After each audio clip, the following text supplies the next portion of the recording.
Okay. I want to do the review for everyone so that we can see where we are, because with summer school, things move so quickly that I just want to make sure that no one is falling through or falling behind, because we have to do, the regular 16 weeks of work in 6 weeks. So you are doing 3 times the work every single week almost. So for week 2, week 1, you really only had to turn in your Canvas thing and go through the Canvas prompts and all that kind of stuff. But week 2, this is where you find it on modules. And you say, it says week 2, this is what we're doing, historical context, early playwrights, finding the narrative. And then about this week, week 2, overview and to-do list. So here, we are looking at theater spaces. So you're looking at 2 prosceniums, first a drawing and then a proscenium arch. This is a little summary of Oedipus the King, which I hope you guys looked at because it will help you understand the play. We reviewed the theater spaces. You read chapter 2 and 3 in your textbook.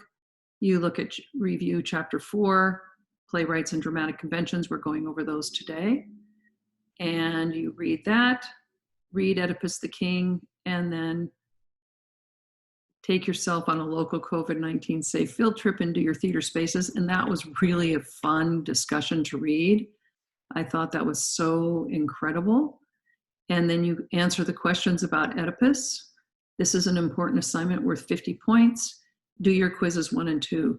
So this part, Oedipus, and doing the 50-point quiz, I thought it'd be worth it to just take a quick look at that and see if we have any questions on it.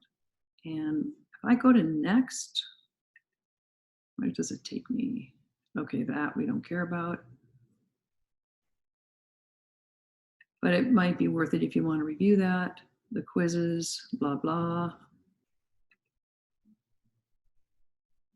Finding a theatrical space. Everybody did a great job with that. I loved seeing all the images and it was so exciting. Did you guys look at those? I saw you post. It's so much fun and really beautiful. And this is the first one is Williams. He was right on the money on Sunday, so that was terrific. And then to see these other beautiful posts was incredible. And how you looked at the theater space and whether the playing space is here and the audience is here and how they could be, I thought was really remarkable. This was a beautiful one put in by Ari, where you could have the playing space here and the audience could sit all the way around the edge, which was also a terrific concept. And then this, a natural, an outdoor amphitheater, not natural, they obviously put this in, but where you could have playing space, or you could have these 2 as playing space and the audience be on these 2 tiers, which would be probably seat about 100. Some of them you had to download to look at, and they were fantastic. And this is Antoni, who's in France. So he looked at these 3 platforms across from his apartment first, and that you could see things, but you would be able to hear them with headphones. I thought that was a very, very cool idea. Or this space in the open square, and you could have a balcony above. And then this space, which he described, I actually originally thought this was a subway, but it's not. And so it could be a very great, I love these industrial spaces, really inventive thinking about what is a theater space.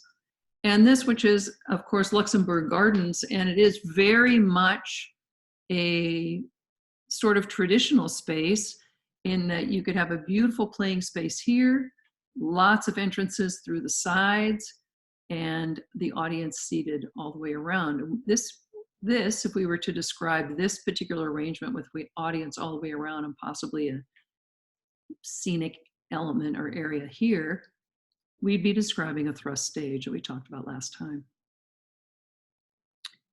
And one that was fantastic, I thought, to bring in our own little Santa Barbara. This is very interesting because this is the chromatic gate. And I completely never understood this particular thing for the longest time until I actually saw it at sunset. And it is truly showing you all of the colors of sunset if you go from bright to midnight blue. But her image here is that the chromatic gate would draw the eye of the audience, that the performance could be the edge of the stage. And she said a concern about the daytime noise, but honestly, you know, if you're engaged in a performance, a lot of performances happen and they could just be in this circular sidewalk all the way around and standing, which is typical for our Shakespeare time. So I thought that these were really super fun. This is a secret hideaway beach, which was incredible. And several people said, yes, I want to go there. But you could perform here, you could perform here, up on the cliff, and have the audience be in the alcove of the cliff. Really some exciting places. And a very beautiful site in Oakland. And you could see where you would have entrances into this building, which could be a tiring house, and he's going to look at it from the other side for us. So you could have the playing space be on this side.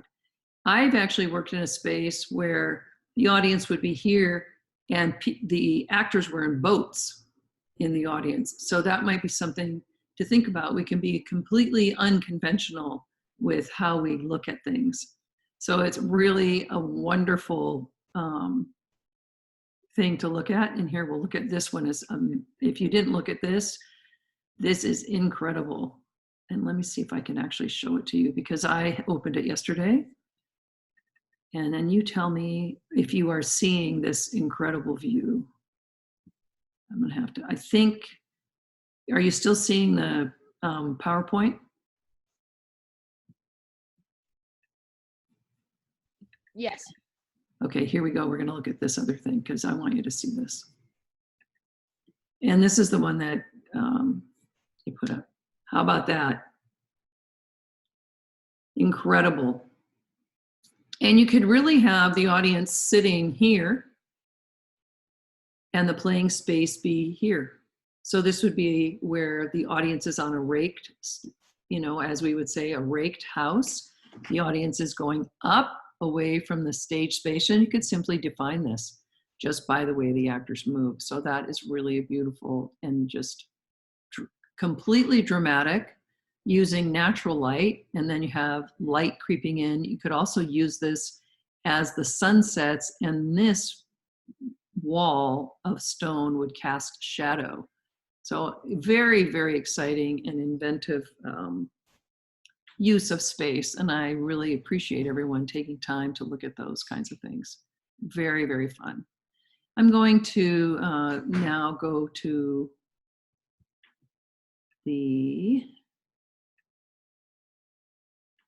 back to the Canvas site, but I want you to look at what our to-do is for. So here we go.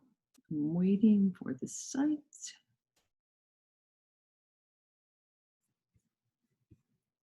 Oh, yeah, okay. So you take a look if you haven't looked at the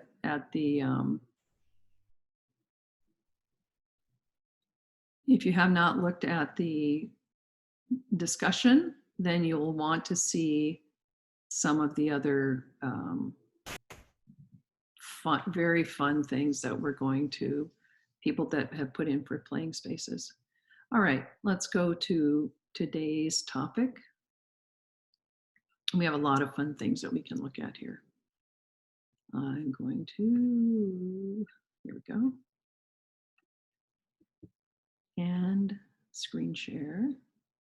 So this is what you'll see on your Canvas site for this particular module.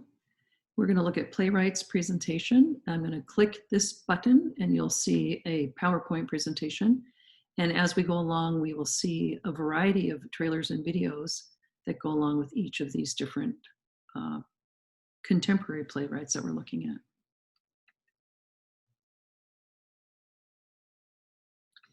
So let's have our discussion on playwrights.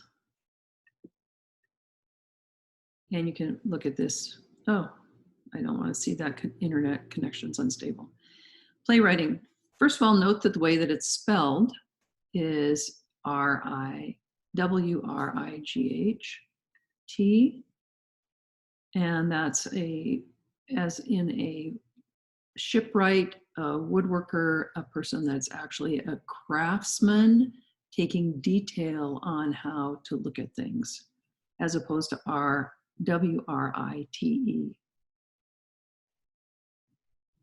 Here are some really prominent African-American playwrights right now. This is Lynn Nottage. This guy has two names. They were just in the Sunday Times last week. I'm going to make myself a note to post that, because that was an incredible article on new playwrights. And I'll bring that in and I'll post it right on this page. So the creative process of playwriting, a playwright starts with an image or an idea and works an action around it, or can start with an unusual character and develops action around a character. Playwrights have different techniques to spur their creativity. We are going to actually work on this process. We will be looking for a headline, and that's an assignment we'll go over at the very end of the class, which is try and find a headline that speaks to you in the way that Lin-Manuel Miranda wanted to talk about his own story, his own life. And you'll find one in a news story. Look around the news, go to whatever your favorite news feed is, see if you can find something, capture the article, and then you'll post it. From that, you're going to want to present an action or a theme around this particular idea. So as we're going around the process of playwriting, be thinking about, how would I do that? How would I be able to locate an idea that could be so exciting as In the Heights? Think about the playwright as an architect. So where an architect does a group of drawings and has an idea on paper, and then the contractor executes the idea and builds the house, that's the playwright's job in the theater. The playwright is creating the framework for the play to take place. And then the execution of the framework takes a lot of other people and takes people to flesh out the idea of the playwright, and also to nudge the playwright. Is this what you really meant? Is this what you're telling us? How does this look to you? So some of the playwrights' tools that they build the play with are plot, character, and language. So what is the plot? What is a plot? A plot is different than a theme, and the theme may not be apparent until the playwright actually is done. You know, it may only just be an idea, but a plot, what I always say is, who does what to whom? So it tells us of the characters going from place to place to place. This happens, and this happens. It's very mechanical. It's just a mechanical part of the play. The characters are where the play lives. The play lives inside of the characters. The characters are the idea. They're the thing that thrusts the play forward. And then the language. How do the characters talk about their world? How do they talk about others? How do they talk about themselves? What do they think about when they're talking about themselves? And sometimes when we get into acting, we'll talk about what those two things are when they're saying a soliloquy and they're giving you the idea of what's in their head, but they're saying it out loud. And we'll have that idea of when they're actually doing an aside, which is they're letting the audience in on a secret, but it's not necessarily an idea that's in their head. So this is a really important thing, because the plot is not the theme or the overarching idea of the play. So I want you to be able to separate those two things about the playwright. So the playwright begins when the whole event with the conflict is conceived. So they think about it, what's going to happen, and the conflict, or the rub that's in between, the tension that's divided, and the events must be compelling. So when you're thinking about your story that you want to bring in, think about something that really is compelling. It can be funny, it can be tragic, it can be a lot of different kinds of things, and we'll talk about different genre today also. But when you're working with it, you're working as a playwright, and you guys won't be writing actual dialogue, but performability is the key to the success of story. So the play only unfolds as the action, as the characters speak to each other. So how they talk to each other, can it be performed? How are they moving within that language? What does the language compel them to do? And that must be performable. That is the difference between a novel, which somebody's reading or narrating something to you, and a play. It must be performable. So actors can stand up there, one or more, and tell you the story.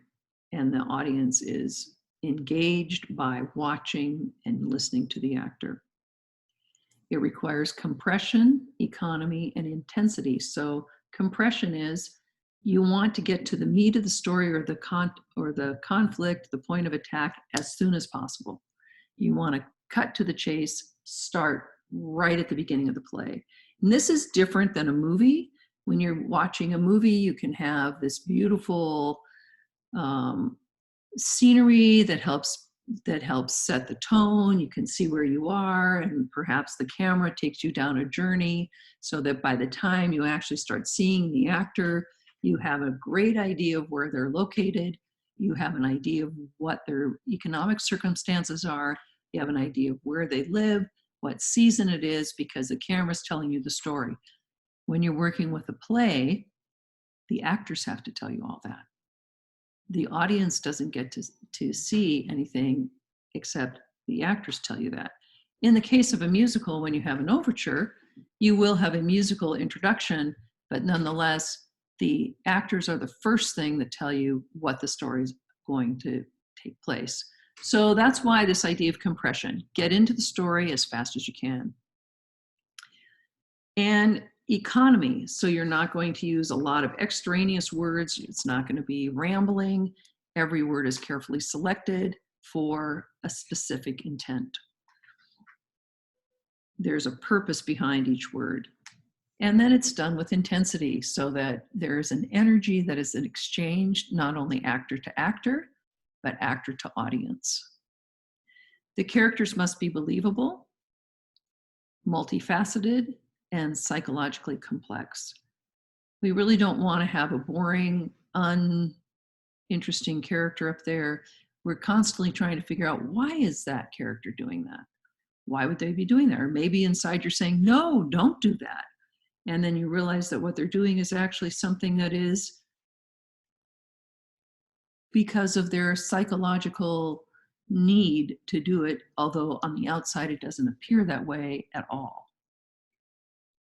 So the dilemma that they have and the responses are credible and far more complex and intriguing than we think, or than perhaps we see people in our everyday life. What is a playwright's role in the theater? So they have a very interesting place because it happens long before the play takes place, unless you're doing a completely improvisational or devised piece, and we could talk about that. But an improvisational and devised piece is usually collective, working together. So they wouldn't have someone who is specifically a playwright. And we can talk about those forms later, but that's not the kind of thing that we're talking about. It's not attributed to a playwright. The playwright is central to the theater production. They're absolutely at the center of the story at the theater production. The production would not exist without the story. And yet at the same time, they are peripheral. So they are on the outside of the theater production. And it's very interesting because though that particular role that the playwright plays is exactly the duplicity that we see with theater mirroring man's humanity. So the playwright plays the two roles in the same way that we're watching the actor. We know it's an actor playing a character. The doubling of theater happens throughout the entire production. So the script will always belong to the playwright. Those are the playwright's words. That is their idea. That is they've created that conflict and the tension and the resolution. And then once the script is completed and handed over to the director, then the playwright's role can become peripheral. The playwright's on the outside of the director looking at the script saying, what did you intend here? Sometimes if you're working with an original script, which is my favorite, you're working with a playwright that is actually trying the script on for the first time. So then the playwright is more involved because the director can bounce off the playwright and say, is this what you actually intended here? What do you think about this? I'm thinking about going this direction. If the playwright is no longer with us, as in Shakespeare, the director can devise any number of ways to deal with those words. But what we want the playwright to give us is new vision and fresh perspective to the world around us, so that they take a look through their specific lens and say, this is how I'm seeing the world right now, in this particular moment in time, in this location, and this is a reflection of what I am seeing. The play and the audience. So performance doesn't exist without an audience. The playwright can create tension between empathy. You really want to be in there with the actor, you want to be in there with the character, and aesthetic distance. You're going to be holding yourself back from that. You're going to not allow yourself to be part of the action. You know, it doesn't have to take, you don't have to take part of it. You can see it from a distance. You can watch it unfold. It can touch you emotionally, but you don't have to have that thing happen to you because you are slightly outside as an audience member. One thing the playwright wants to do is invite the purging of strong emotions through catharsis. So you get to have this vicarious emotional journey with the actor, telling the story, takes you through the great highs, the absolute uproarious laughter and funniness of the moment, and or the deep depths of tragedy. And you get to have that experience vicariously. It doesn't harm you. And yet when you come out, you've had an emotional release because you've experienced it through the story of the character. In the late 20th century, so we're talking late 1900s, the playwrights invited intellectual rather than the emotional response from the audience. So that's just an intent or a format of how playwrights looked at the audience. Previously, it was more for an emotional response, and then they started trying to really engage the intellect, and we had a lot more political plays. And then we started in our 21st century to just have a different kind of combination of both intellect and emotional involvement. How does a playwright find success in the industry? They have two essential connections for success. We talked about these briefly last time: the agent, and the producer. The agent who safeguards the playwright, sees their promise, looks at the material that they work with, gives them suggestions for material, will read the play, will help provide editing notes, will possibly help them find a inspirational partner or a muse, and the producer, separately from the agent, who latches on to this play, this story, because it is incredibly compelling, and they feel like they've discovered something for the very first time. It's brand new. It's so exciting. The world that the playwright is seeing is so fresh, so transparent. We can see through it, we can feel it, but we can also touch it. And the producer is willing to go out on a limb and then try and raise money so that they could do all the process of the workshop through the final production. The playwright is possibly the most respected of the theater artists because the production doesn't exist without the script. And when we ever get stuck, you always go back to the script. What does the script say? What is that character saying? How do I understand that character? What do they say about themselves? What do others say about them? So that you look both inside and outside of everything. So they are very much respected of all the theater artists. And after the production closes, you know, it's a very visceral experience, but it's also temporary. It goes away.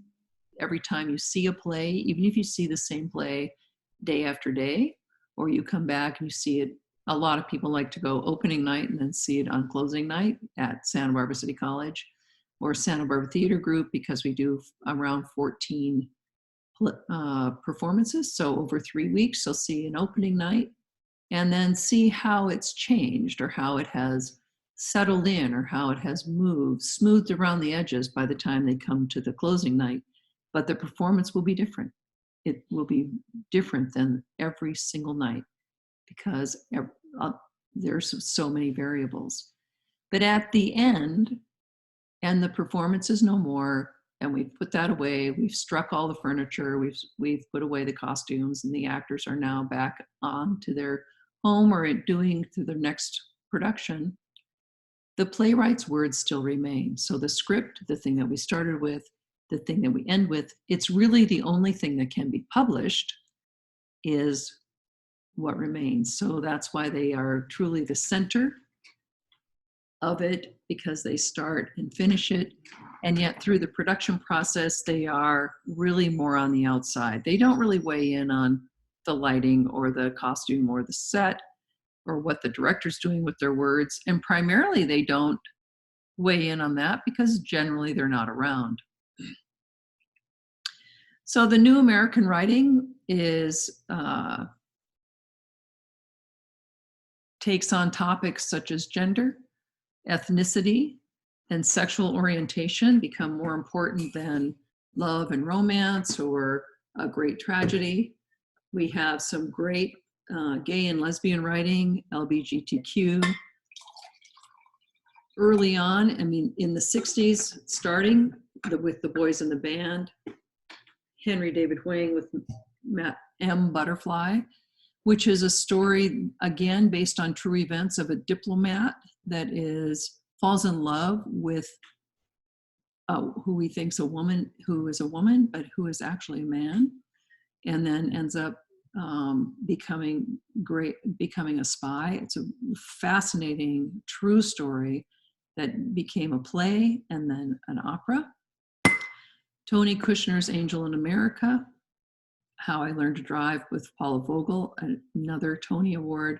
Moises Kaufman's The Laramie Project, which is this Matthew Shepard story from Laramie, Wyoming. A story of a young gay man who's beaten up and left on a fence to die. And let's take a look at a couple of those. We'll just review these and then we'll take a look at the trailers that I've put for you. African American writing, again, I'll bring in those new playwrights from actually just last Sunday's LA Times, which just was amazing with the new plays that are coming out. But the very first one, 1920, a Black book musical. Now, when we talk about a musical and we talk about the book, we're talking about the words that take place and push the story forward. The lyrics are the words to the song, and then the composition is the music portion. So the book is the story, the lyrics are the words to the song, and then the composition is the music portion. So Shuffle Along by Noble Sisal and U.B. Blake was from 1920. Langston Hughes wrote all through the 20th century. Mulatto was the early one in 1930s, to Lorraine Hansberry's A Raisin in the Sun in the late 1950s, which was a very famous play and became a famous movie, and then was revisited with, I think that's the one that maybe Kanye West was in. I mean, it was amazing. I'm trying to remember. And August Wilson, an incredibly important playwright, born in 1945 and died in 2005.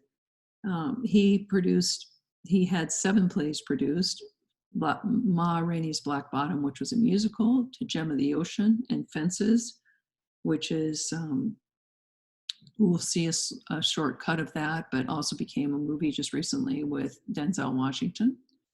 Susan Laurie Parks did Top Dog, Underdog was one of her first big plays. She's done an incredible number of plays. That won the Pulitzer Prize.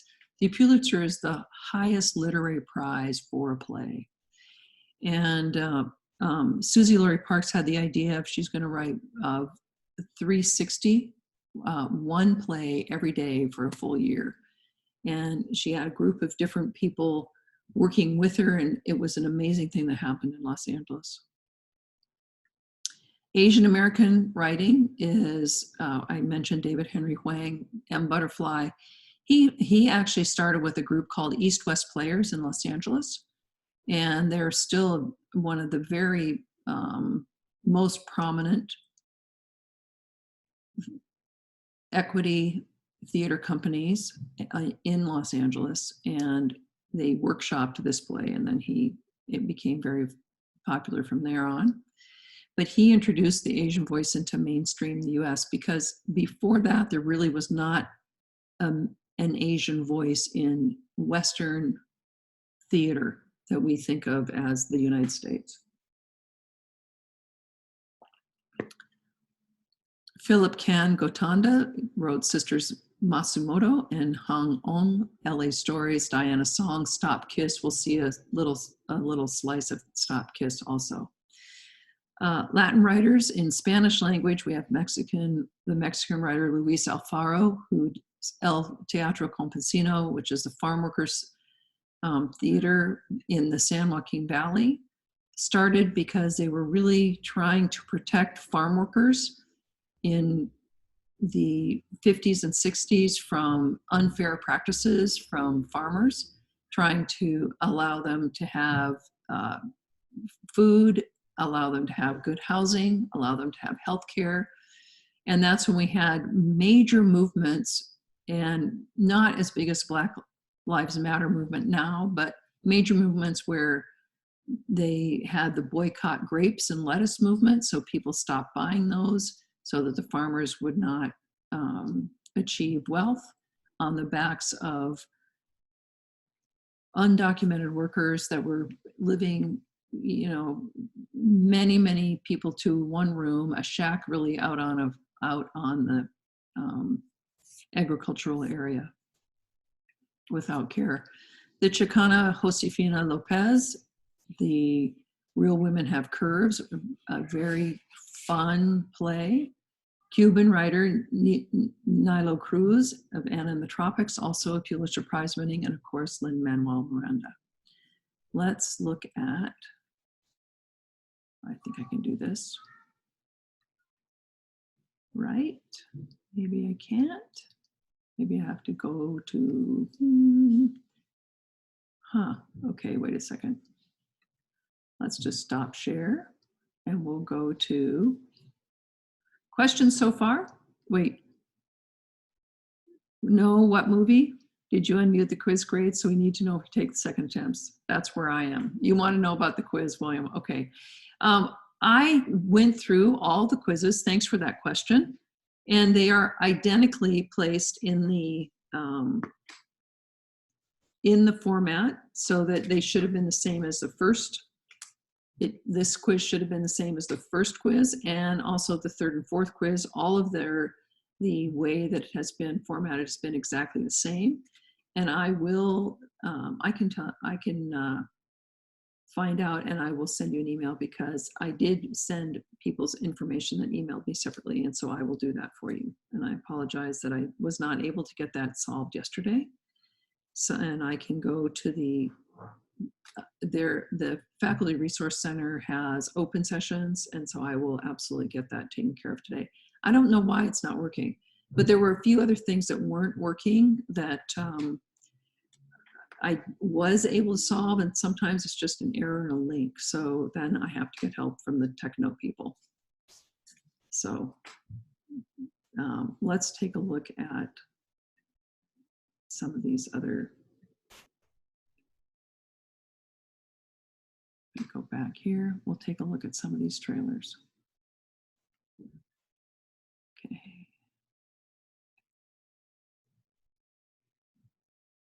I don't know if I can switch between these two, but we'll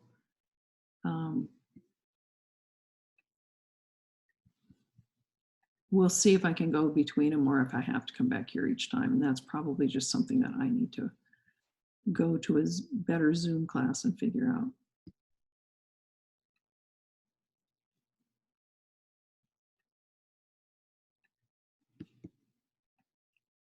So these are going to be a mix of a play, and then a play that's been made into a movie, and then a trailer for that. So, you know, we do trailers for each one of the plays that we do in the Garvin stage. And some theaters do trailers for their companies, and then sometimes we work with just the video. So I want to, you'll be able to go look at these. Look up. Look up. Are you one of those follow me to the other side voices?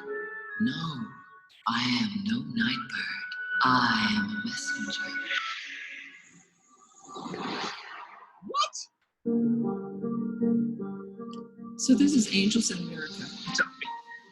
Yes, baby. Legion number 1. AIDS is what homosexuals have. I have liver cancer. You can call it any damn thing you want, Roy. But what it boils down to, you have AIDS. Why are you dressed like that? You don't like it? Nurses are supposed to wear white. Doctors are supposed to be at home in Westchester asleep. Sorry, sick friend. Yourself, what it was you were running from. It's about time you did. And what are you running from now? You should never have married me. You have all these secrets and lies. It's the hardest thing. Maybe that's what love and justice find, maybe.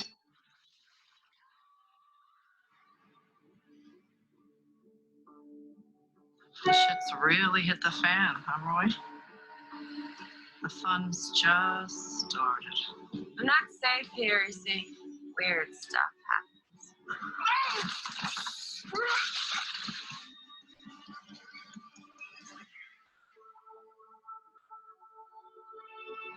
In this world, there's a kind of painful progress.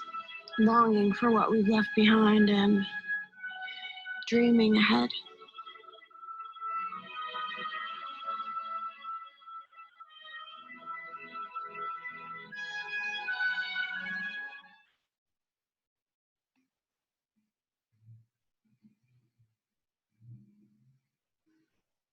Okay, so that particular play, they actually did fly someone that wore angel wings. And I know that you can see that the movie is very theatrical, but that all of that did actually take place on a stage. And the movie came from that. So if you haven't had a chance to take a look at it, it's really quite worth it. That is Tony Kushner's Angel in America. Top Dog Underdog is Susan Laurie's Parks, Pulitzer Prize winning play that we'll take a look at next. Let's see what you got.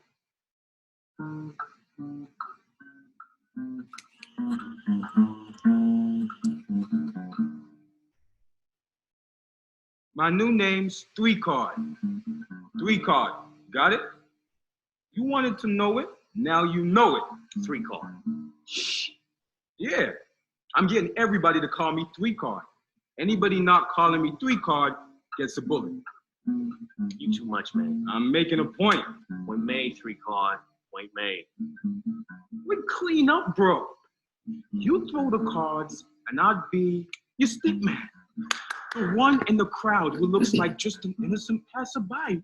You do your moves, I do mine. You turn the heads, I turn the cards. Lean in close and watch me now. Who see the black card? Who see the black card? I see the black card. Black card's a winner. Who see the black card? Who see the black card? You pick a red card, you got a loser. You pick the other red card, you got another loser. The black card, the deuce of spades, you pick the winner. Who see the deuce of spades? The one who sees it never fades. Watch me as I throw the cards. No one throws cards like you, Lynn. And with your skills and my magic, and we get Grace and a girl for you to round out the posse, we'll be golden, bro. Am I right? Am I right? Okay, man, you know which cards the deuce of spades? Was you watching Link's Lightning Fast Express? Was you watching Link because he the best? Then lay your bet, and Link will turn over your winner. $500. You the man of the hour. You the man with the power. Now you cash in my hand, just like the man. Thank you, mister. This card you say? Wrong. Ha! That's the show. We gotta go. Am I right? Don't touch your cards, 3-card. Don't touch your cards no more.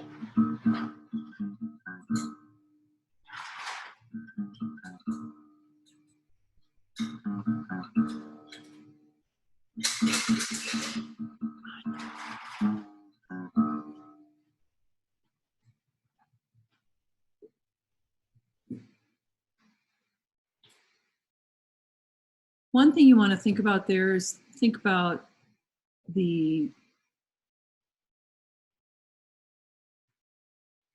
language that's used in that. Oh shoot, I gotta go back. Just a second, you guys. This is Roy Parks.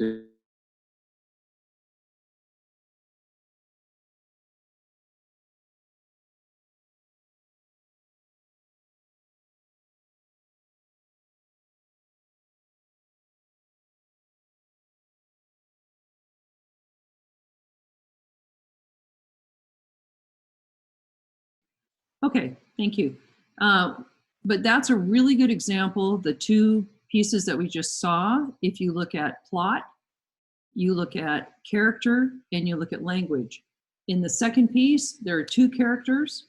Their language is very much the street vernacular of where those two individuals live. You can see that they're trying to pull a game. They're trying to do a trick. They're trying to get money by doing these card sleight of hand. Whereas the first one is more of a magical. We have angels coming in, we have snow angels, we have repetition of imagery, and that was trying to make sense of the AIDS crisis that we had. People couldn't even talk about AIDS. They wouldn't, it was a death sentence for, started in 1984 until midway through the 2000s, where we were, it literally was that when you got AIDS, you were going to die. And that was a way to try and cope with the incredible pain of trying to live in that world with people. And it's much like COVID-19, except that it was, well, I don't know if it's more of a death penalty or not, but, trying to identify how can it be cured? Is there a cure? Is there any way to cure or heal a broken immune system? So the language is very much of each individual person in that instead of a collective. So you have the doctor in a sort of an elevated language talking to the nurse is kind of talking back to the doctor. Not just the two lovers, but the two mixed up people that are trying to live their lives and trying to figure out who they are while they're living their lives. So again, if you look at those three things, the plot, the character, and the language, you really see the playwright's hand in that. We're going to take a look at a couple more from our playwrights. And this will be from August Wilson's Fences. When I first met this woman, I saw Rose and I latched on to her. I told her, baby, I don't want to marry. I just want to be your man. Rose told me. I told him if he wasn't a mankind, and move out the way so the mankind could find me. That's what she told me. You're in my way. You're blocking the view. Move out the way so I can find me a husband. Where, Corey? I want him to help me with this fence. He got recruited by a college football team. It ain't gonna get him nowhere. If he be like you in the sports, he gonna be all right. Ain't but two men ever played baseball good as you. And what it ever get me? I ain't got a pot to piss in or a window to throw it out of. Hey, Pop, can I ask you a question? How come you ain't never liked me? What law is there say I got to like you? A man is supposed to take care of his family. You live in my house, fill your belly with my food, put your behind on my bed because you're my son. Now don't you go through life worrying about whether somebody like you or not. You best be making sure they're doing right by you. Corey just trying to fill out your shoes. I don't want him to be like me. I want him to get as far away from my life as he possibly can get. You the only decent thing ever happened to me, Rose. You can't be nobody but who you are, Troy. That's all you got to measure yourself against the world out there. Rose, I got something to tell you. I don't know how to tell you this. Why, Troy? Why? You ought to know it's time. I don't want to know, damn it! What you ever give me? Your feet, them bones that pumping hard. You never done nothing but hold me back, afraid I was gonna be better than you. Everything that boy do, he do for you. It's not easy for me to admit that I've been standing in the same place for 18 years. Well, I've been standing with you. I got a life too. Don't you think I had dreams and hopes? What about my life? What about me?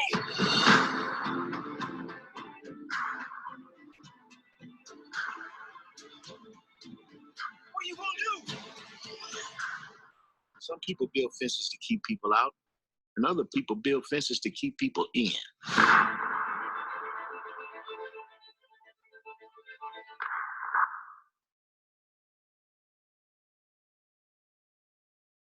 So there's a play version of this that we might look at as our live performance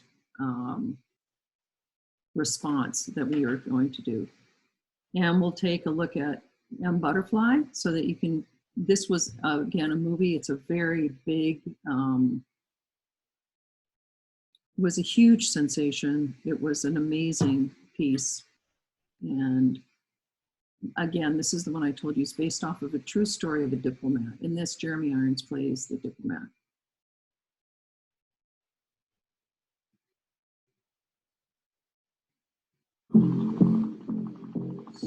Oh, sorry, guys.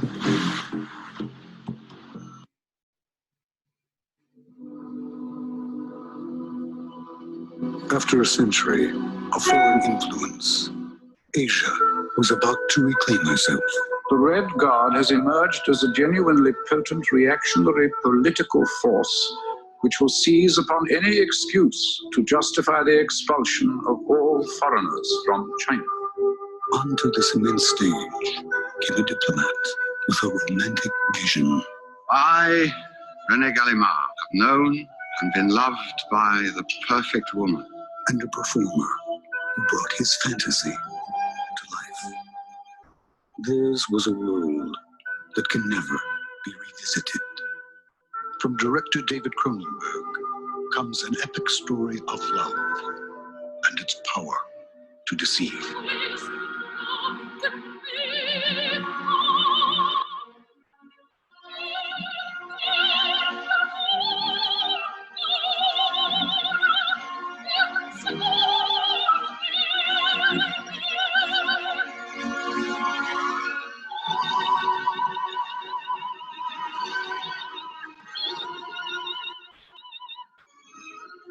Academy Award winner Jeremy Irons, The Last Emperor's John Lone. Nothing blinds a man to reality like perfect love.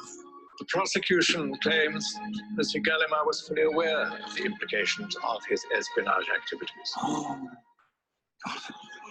inspired by the true story and based on the Tony Award-winning play, M. Butterfly.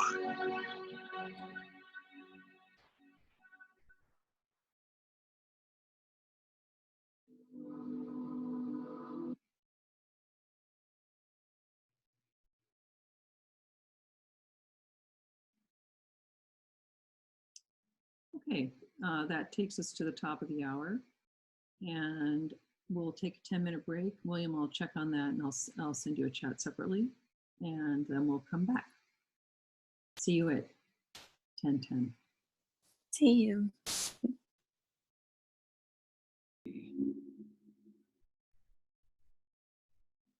Sorry, I wasn't prepared, actually. I should not do that. We'll look at this first. So we'll take a quick look at our dramatic forms. Oops. No, we won't.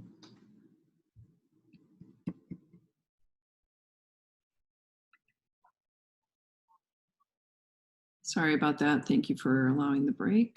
And now we'll look at dramatic forms.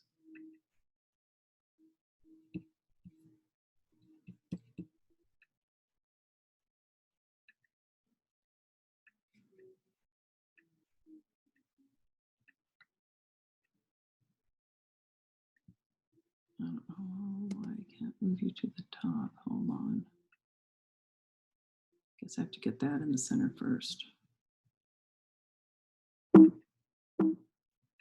Well, I'm just having, oh no, it's right here, but I can't seem to move that up.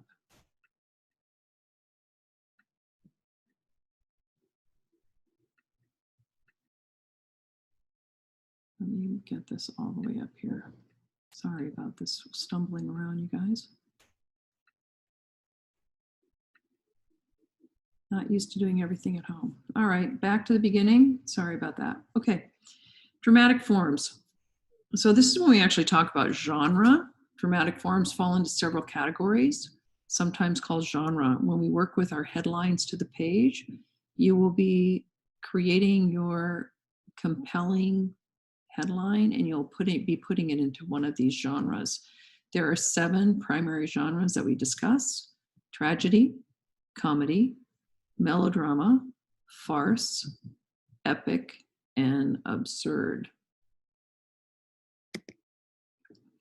So we'll break it down. This is the playwright's way of imitating human behavior using dramatic forms. Dramatic forms change as society's perception of the world changes. And that's because, playwrights are human beings and they go along and live in the same world that we do. They live in the world that's contemporary with their time period. Sometimes they're visionary and they can look forward and they write something that will happen in the future. And sometimes are reflective and they're looking back at history, but they're always looking through the eyes of someone that's existing in their time period. It's very difficult to get out of your specific time period. So we need to be cautious when we're looking back that we're not putting our sensibilities of right now, 21st century, on something that we might be looking at in the 20s. So you see what I mean? The playwright's choice of form gives both the reader and the audience a context in which to place the play, how the play should be viewed by society. So if the playwright is putting something in a tragic form as a tragedy, that's going to give you, the reader and also the audience, a way to put a framework around that play so that you know what you're going to see. It gets a little more convoluted when we're into the absurd and the epic, but we will go forward. So the content and the endings, beginning and endings, and the stuff in between, which is the content, provides clues about the play and asks questions. Is the play about relationships? A man to woman, parent to child, friends and lovers. What is the play about? And when we're talking about theme, We're answering the question and making the statement, this play is about, and the blank that you fill in is a universal truth. Is it exploring gender and sexual orientation? Is it exploring something else? Is it exploring some sort of fluidity? Is it really trying to expose just a slice of life? This is just how man appears at this moment in time. Is it hopeful for mutual understanding or to hold getting along up to ridicule? So if you're just getting along, is that something we want to poke fun at? Is that something that is not a satisfying thing? Is that something that you're compromising, that you're just trying to get along? Or is it that we really want to go for mutual understanding? Is the play looking at life and humanity's unchanging existential situation? So what is this play about? Tragedy is the first recognized dramatic form. This is the very first genre that existed back to the Greeks. That's why we read Oedipus. It looks at human fallibility. It was identified, tragedy was identified by Aristotle, and we'll get to him in the next slide or two. So the first recognized dramatic form looks at humans. Humans are fail, humans are not perfect, but we are all human. The tragic vision is people are both vulnerable and invincible. They try to give meaning to the paradox of humanity. It's like how we both exist and we fail. We succeed and we fail. Reflects both the order and the irrational worlds. We can't make sense of some things that happen. We try to keep trying to put things in order. Tragic heroes have free will and pit themselves against overwhelming forces. We, the reader, the player, and the audience shares in their triumphs. We share in their triumph and in the face of defeat. So this idea of free will is in the early Greek plays, there are the gods, but the gods have given man free will. They will possibly obey and act accordingly to the tradition, or they will instead do something that's outside of that. And then in that case, they will have to fail. That is the definition of failing. The tragic realization, which is a recognition or an agonorsis, is the world order exists and must not be violated. Human acts are futile, and in a different universe, the action hero can be celebrated.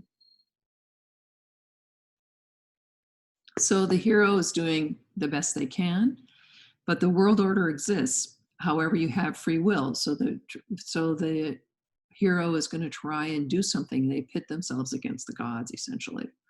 So we celebrate that. We want the man to be strong and succeed, and yet the human act is futile. Aristotle is our very first writer of criticism on plays. He wrote the treatise on tragedy, which is called the Poetics. It was the first to actually document the elements and structure of tragedy, and really truly of all plays, which is thought, which is the intent, or this is what the play is about. What is the theme? So the characters, who is enacting the theme, who embodies the theme, the plot, what are the characters doing to further the theme, the diction, which is the language, how they speak, song, which is the music behind it, and spectacle, which would be all of the visual elements. So thought, character, plot, diction, song, and spectacle. So in the Poetics, Aristotle is emphasizing plot. He feels like plot is more important over actual character. Who does what to whom is more important than character. In our current life, we feel that character is more important than plot. We have elevated man to that point. The very averageness of modern tragic heroes underlines our common humanity. They're very average. We can see ourselves in them. And Oedipus is an almost perfect example of tragedy. Comedy. Comedy is social. Tragedy is basically one. We're looking at one man and one human, one hero. But in comedy, we're looking at society. It examines the social world, social values, and people as social beings. Comic action is developed by an eccentric character creating a social disorder. Could be an eccentric character creating social disorder. And that we can think about that when we go think about certain comedy TV shows that you see. It can be surrounding one particular character and their response to the whole world that they live in and the values that they live in. Comedy deals with the social unit or with society or with the humanity as a whole. Tragedy deals with the individual from that point of view. The comic vision ridicules antisocial and eccentric behavior. Everyone wants to be into the party, calls for sanity and reason. The life force is celebrated through a wedding, a dance, or a banquet, and generally this is at the end of the play. We have some great celebration of, we've all survived, here's our life force. Humanity endures and good sense will win the day. So that's a great feeling for the end of a comedy. We feel great. This idea of how do we learn through a play, what kind of point we're making, and we can make the point just as easily through comedy, and sometimes we learn more easily through comedy than we do through tragedy, because we can learn while we're laughing and seeing ourselves in that character as well as seeing ourselves in the tragic character. But sometimes you can see more easily in comedy. And here's an interesting thing, tragic comedy, or as you see, tragic, tragedy, and comedy together. I like to look at the word tragic comedy. It's a mixed dramatic form. Until the 19th century, the ending was a principal feature because it started out as a serious play with a happy ending. So the modern tragicomedy designates that plays are neither tragic nor comic, but underlies the value of surviving in the face of social and economic change. Waiting for Godot by Samuel Beckett could be an example of that. And with Godot, it's really primarily two characters. We see them in an empty stage with a tree, and they are waiting. And it has one leaf. When we come to the second act, the leaf has fallen. They're still waiting. They're waiting for Godot. We hear Bozo and another come in, but it doesn't matter. This play was very ill received by the whole world until it played San Quentin, and in San Quentin, they completely understood the value and the necessity of waiting without a goal, without anything else possibly happening. Some hope, but still waiting. But it is still moving. It's not stagnant. It's that breathing moment of waiting.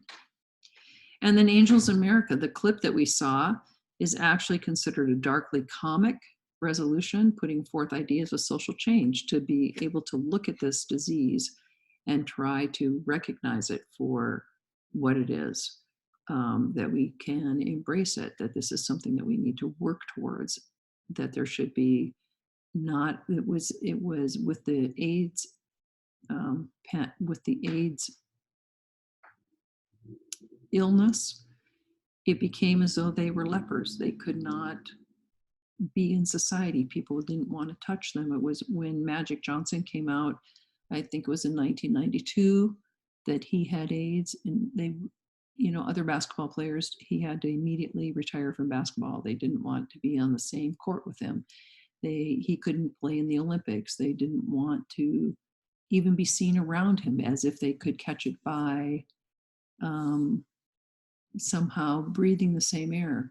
And bizarrely, we're in a situation now with COVID-19 where you actually can catch it by breathing the same air. But, this is, how can we look at this illness? And in fact, I think probably this is some things that we're going to be taking a look at plays that come in the future, and also movies they're going to be talking about. What are we doing with the coronavirus? Melodrama. And again, the same thing, a mixed word, two forms, melody and drama. Think of those two words together to create melodrama. Very popular at the end of the 19th century. Drama was spoken word against a musical background.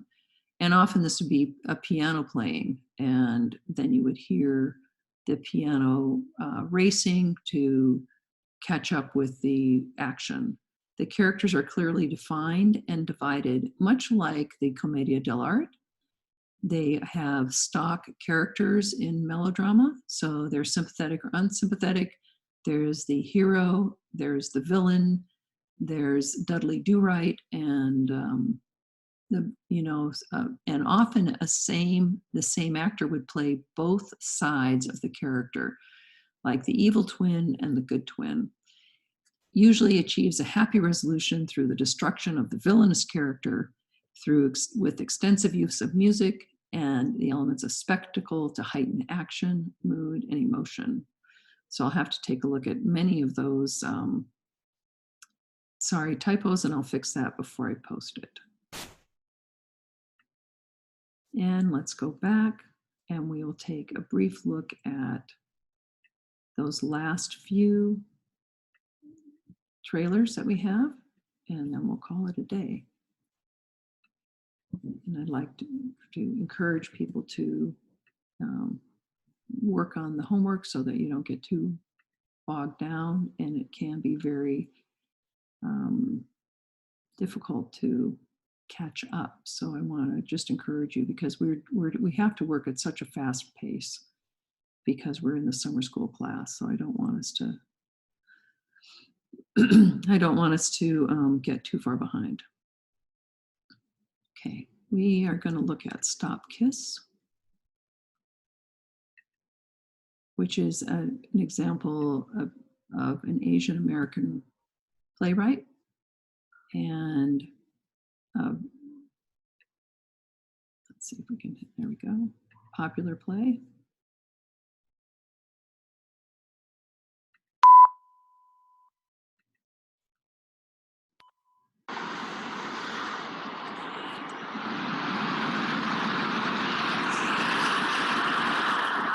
Break. Or why do you keep saying that? You. These cards are driving me nuts. One more hand, please. Can I ask you something? Yeah. About your job? You mean this fellowship? I mean public school, the Bronx, teaching. Instead of private school, St. Louis teaching? That's what you're used to, right? I never got used to it. That's where I worked for 5 years. I mean, I never went to private school. We all went to the cruddy public school. I mean, it was cruddy compared to the private school. It's sorbonne compared to where I teach now, but I mean, in a private school? What am I giving them? They had more than everything. Can I ask you a question about your job? Go ahead. Why the traffic? Why the traffic indeed? As opposed to news reporting or other kinds of journalism. I'm not a journalist. I never worked in radio or TV before I got this job. But how'd you get it? My boyfriend, Tom's uncle, worked at the station. Oh. It's the traffic. It's not even the weather. Just ride around in a helicopter and tell people what the cars are doing. Well, the helicopter part's pretty great, right? Yeah, how great. But if you don't like it, you could get another job. I can't.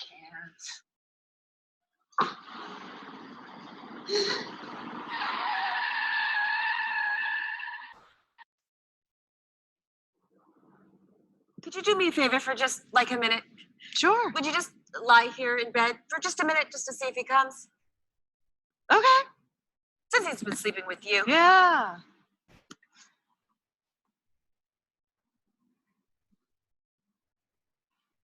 I guess we should convince him we're sleeping. Oh, right. Are your feet hot? What? My feet get hot when I sleep. Even in winter? Yeah. Take him out. Well, I usually move the sheet so that it goes the other, with the short.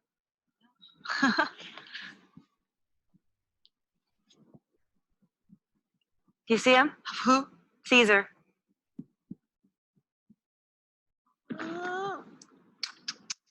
Not yet.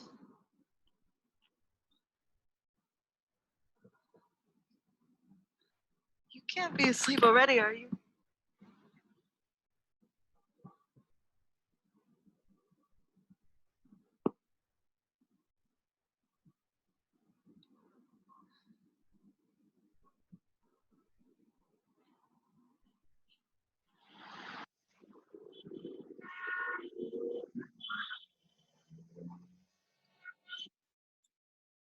Okay, that's an interesting piece about an unexpected relationship between two people that just happens. And so that, again, is a different thing. We're watching a filmed play. And this is the thing that we'll be doing our play performance critique on. It will be a filmed play.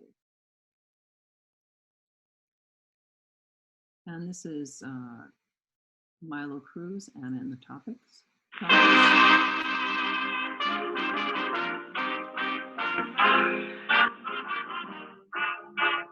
just arrived from the island.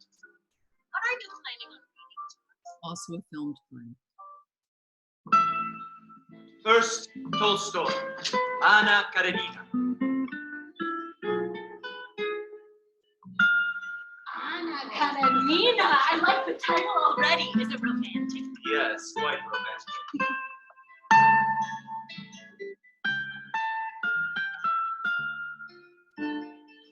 Yes. We can't forget our lector, who brought us the world of Anna Karenina.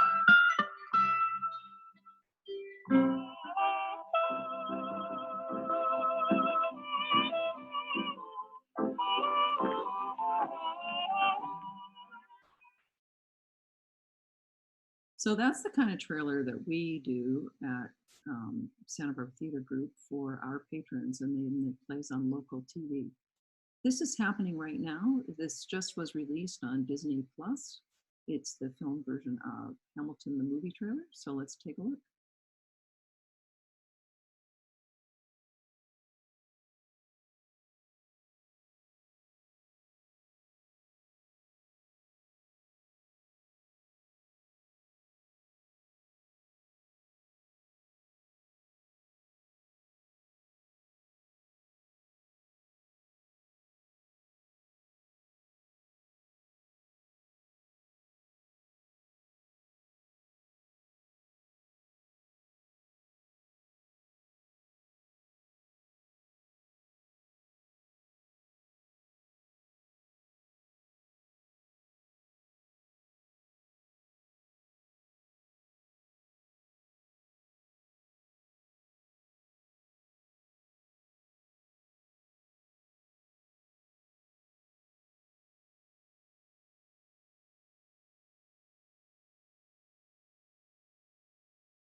So what would you guys like to do? We can look at a couple of more of those clips, and we can go on to talking about dramatic conventions of tragedy, comedy, tragicomedy, melodrama.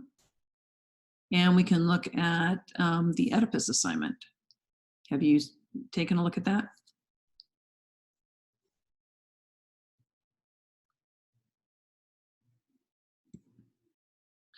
Let's take a look at the Oedipus assignment.